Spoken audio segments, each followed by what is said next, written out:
तो चलिए दोस्तों, आज हम लोग बात करने वाले हैं class 10 JAC board Jharkhand academic council. ठीक है।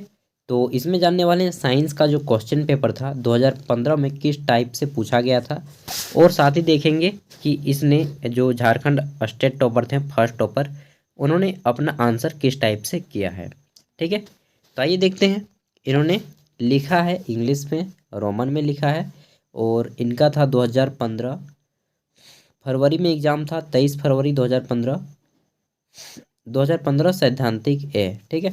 आइए देखते हैं साइंस में। उस टाइम साइंस में आपके 60 मार्क्स के एग्ज़ाम हुआ करते थे, और 20 मार्क्स का प्रैक्टिकल और 20 मार्क्स के ऑब्जेक्टिव हुआ करते थे। 2015 16 तक चला, 17 से फिर सिलेबस चेंज हो गया था। तो आइए देखते हैं। देखिए, टोटल पेज इसमें 24 दिए गए थे, पूर्णांक 60, और प्रश्नों की संख्या थी 27, समय 2.5 घंटे। ठीक है। आइए देख लेते हैं। तो क्वेश्चन किस टाइप से थे। सिलेबस उस टाइम भी यही मतलब कि जितने भी सब्जेक्ट थे वो सेम थे। अब देख लेते हैं क्वेश्चन, और जितने भी क्वेश्चन हैं यहाँ पे सब इम्पोर्टेंट हैं। इन्होंने इंग्लिश में आंसर दिया है, तो पक्का है कि यह तो जैक बोर्ड के विद्यार्थी थे, लेकिन वो सरकारी स्कूल से नहीं पढ़े थे, ये प्राइवेट स्कूल से ही पढ़े होंगे। ठीक है। केवल जैक बोर्ड की मान्यता प्राप्त होगी इस स्कूल को। तो देख लीजिए, क्वेश्चन है कि भौतिक एवं रसायन, group A, physics and chemistry. तो देखिए, पहला क्वेश्चन है यहाँ पे कि एक दर्पण की फोकस दूरी 10 सेंटीमीटर है। दर्पण की वक्रता त्रिज्या ज्ञात कीजिए। ठीक है। तो दर्पण की जो फोकस दूरी होती है वक्रता त्रिज्या की क्या होती है, आधी होती है। ठीक है। तो फोकस दूरी है 10 सेंटीमीटर, तो वक्रता त्रिज्या इसका 20 सेंटीमीटर हो जाएगा, क्योंकि फोकस दूरी आधी होती है, वक्रता त्रिज्या 2 गुनी होती है। तो 20 इसका आंसर हो जाएगा। ठीक है, 20 सेंटीमीटर। आगे बढ़ते हैं। तो क्वेश्चन है यहाँ पे, देखिए ये 1 मार्क्स का था, 1 मार्क्स इनको मिल गए हैं। क्वेश्चन नंबर 2 जो कि पूछा गया था, किसी उदासीन विलयन का पीएच मान क्या होता है। तो दोस्तों, किसी भी उदासीन विलयन का पीएच मान होता है 7। यहाँ पे इन्होंने लिखा है the pH value of any natural solute is 7। ठीक है। किसी उदासीन विलयन का पीएच मान 7 होता है। आगे देखिए, तो क्वेश्चन है, और इसमें पूछा गया था कि किसी विद्युत परिपथ में एमीटर को किस क्रम में संयोजित किया जाता है। तो किसी भी विद्युत परिपथ में एमीटर को श्रेणी क्रम में संयोजित किया जाता है। इंग्लिश में इन्होंने क्या लिखा है, ammeter is connected in series in an electric circuit. ठीक है। तो कनेक्टेड कैसे किया जाता है, श्रेणी क्रम में, और दूसरा होता है पार्श्व क्रम। तो श्रेणी क्रम, पार्श्व क्रम, दो ही क्रम तो होते ही हैं जी। क्वेश्चन है कि तांबा और टीन की मिश्र धातु का क्या नाम है। तो दोस्तों, तांबा और टीन की मिश्र धातु का क्या नाम है, यहाँ पे लिखा है ब्रांज। मतलब होता है कि कांसा। तांबा और टीन के मिश्रण से कांसा मिलता है, और तांबा और जिंक के मिश्रण से पीतल मिलता है। तांबा और जिंक मिला देंगे तो पीतल हो जाएगा। ठीक है। आगे देखते हैं। क्वेश्चन है 5 नंबर कि विद्युत ऊर्जा को यांत्रिक ऊर्जा में किस युक्ति द्वारा परिणित किया जाता है। विद्युत कोई ऊर्जा है, विद्युत ऊर्जा, उसको यांत्रिक ऊर्जा में कैसे परिवर्तित किया जाता है। तो इलेक्ट्रिक मोटर, जो विद्युत मोटर होता है, वह विद्युत ऊर्जा को किसमें परिवर्तित करता है, इलेक्ट्रिक ऊर्जा में, तब जाके वह पंखा घूमना शुरू होता है। ठीक है। जो हम लोग पंखा हवा लेते हैं। आगे बढ़ते हैं नेक्स्ट क्वेश्चन की ओर। तो क्वेश्चन नंबर 6 इसमें पूछा गया है कि CH3CO C2H5 में उपस्थित प्रक्रियात्मक समूह की पहचान कीजिए। तो देखिए, इनको सभी का तो सभी मार्क्स मिल गया, केवल एक ही मार्क्स कटा है। 60 में इनको 59 मार्क्स मिले हैं। ठीक है। अभी हम लोगों ने देख लिया पेपर, फिर से मैं दिखा दूँ यहाँ पे। तो देखिए, इनको 60 में से 59 मार्क्स मिले हैं। ग्रुप ए और बी भाग में बटा हुआ था। ग्रुप ए में 39, ग्रुप बी में 20 मार्क्स मिले हैं। देख लेते हैं। तो अभी जो हम लोग कर रहे हैं, ये ग्रुप ए का क्वेश्चन है। यहाँ पे देख सकते हैं ग्रुप ए जो कि भौतिक और रसायन है, और ग्रुप बी में आपका बायोलॉजी है। तो ये हो गया क्वेश्चन। फिर है आपका यहाँ पे क्वेश्चन नंबर 6, इसमें ये हो गया। तो इसका राइट आंसर यहाँ पे देख सकते हैं CH3CO2H5 है, और केटोन इसको बोलते हैं।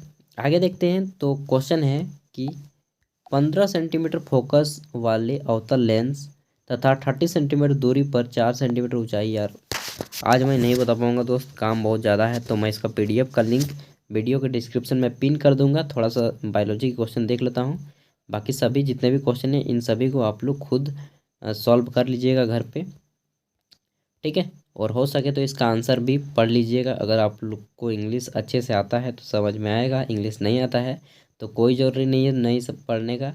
आपको केवल क्वेश्चन पढ़ लीजिए और घर में क्वेश्चन को सॉल्व कीजिए, क्योंकि यहाँ पे जितने भी क्वेश्चन दिए जा रहे हैं आपको ये सभी इंपॉर्टेंट क्वेश्चन है, एकदम VBI क्वेश्चन है, ठीक है। आगे देख लेते हैं। तो बायोलॉजी के क्वेश्चन थोड़ा सा मैं देखना चाहूँगा। ग्रुप बी, ये देखिए ये 20 मार्क्स का था बायोलॉजी। तीनों 20-20 मार्क्स के उस टाइम हुआ करते थे। अब तो आपका टर्म 1 होगा, 40 मार्क्स का ऑब्जेक्टिव, 40 मार्क्स का सब्जेक्टिव, तो 40-40 नंबर के होंगे। देखिए पहला क्वेश्चन है कि एड्रीनलिन हार्मोन किस अंग पर सीधे कार्य करता है। तो एड्रीनलिन जो हार्मोन है यह आपका किस अंग पे सीधे कार्य करता है, हृदय पे। Heart is the largest organ of adrenaline, यहाँ पे क्या लिखा है, एड्रीनलिन बर्न हार्मोन है ना। इनका राइटिंग भी थोड़ा हार्मोन। तो एड्रीनलिन हार्मोन किस अंग पर सीधे कार्य करता है, हमारे हृदय पर, ठीक है। आगे देखते हैं। क्वेश्चन है कि किस विशिष्ट आनुवांशिक पदार्थ के अंदर प्रोटीन संश्लेषण की सूचनाएं कूटबद्ध रहती हैं। तो उसको क्या बोलते हैं हम लोग, शॉर्ट में बोलते हैं DNA, ठीक है। The specific genetic material informative of protein synthesis serum intern in gene. तो क्या होते हैं, किसी विशिष्ट आनुवांशिक पदार्थ के अंदर जो प्रोटीन संश्लेषण होते हैं उसको हम लोग क्या बोलते हैं, DNA, ठीक है। जिसको हम लोग एक दूसरे नाम से जानते हैं जीन, ठीक है। और उसको कौन पहुंचाता है, जीन पहुंचाता है, ठीक है। वही इन्होंने यहाँ पे लिखा है। नेक्स्ट क्वेश्चन देखते हैं 21 नंबर। इसमें पूछा गया है कि वन प्रबंधन में जन भागीदारी का एक उदाहरण दीजिए। तो आप लोग देख सकते हैं चिपको आंदोलन। चिपको आंदोलन कहाँ पे हुआ था, किसने किया था, इसके बारे में थोड़ा सा लिखना होगा। नेक्स्ट क्वेश्चन देखते हैं। तो क्वेश्चन है, एक मार्क्स के ज़्यादा क्वेश्चन पूछे गए थे और आपके एग्जाम में भी इम्पोर्टेंट हैं।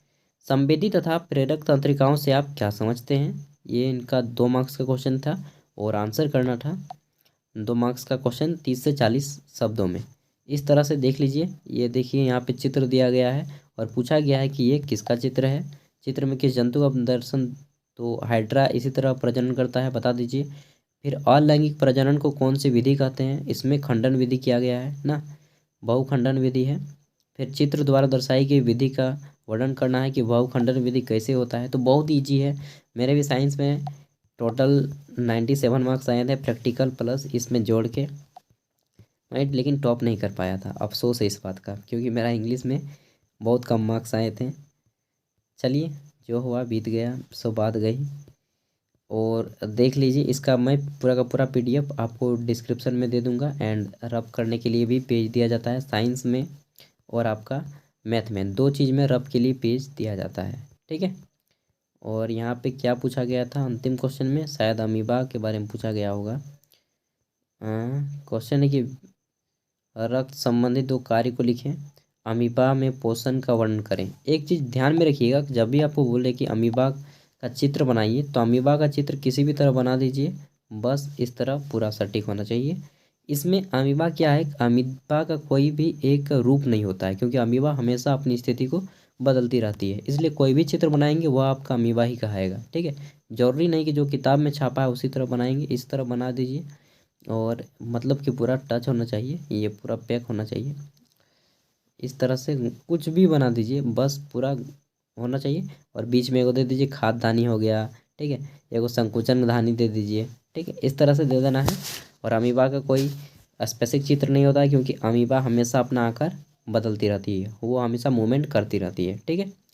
तो चलिए फिर मिलते हैं अगली वीडियो के साथ। एंड इसी तरह मैं आपको जैक बोर्ड क्लास 8 to 12 के सभी इंपॉर्टेंट क्वेश्चन दे दूंगा and previous year question paper भी दूंगा, साथ ही आपके क्वेश्चन पेपर टर्म 1 के भी दूंगा। और ज़रूरी न्यूज जो भी आता है सबसे पहले मैं सुबह के 6 से 7 बजे के बीच आपको दे देता हूँ, कभी कभी लेट होता है तो 8 बजे, उससे जल्दी ही दे देता हूँ। Thank you. तो ऑल द बेस्ट, मुझे भी पढ़ना है एंड काम करना है बहुत सारा अभी। Thank you.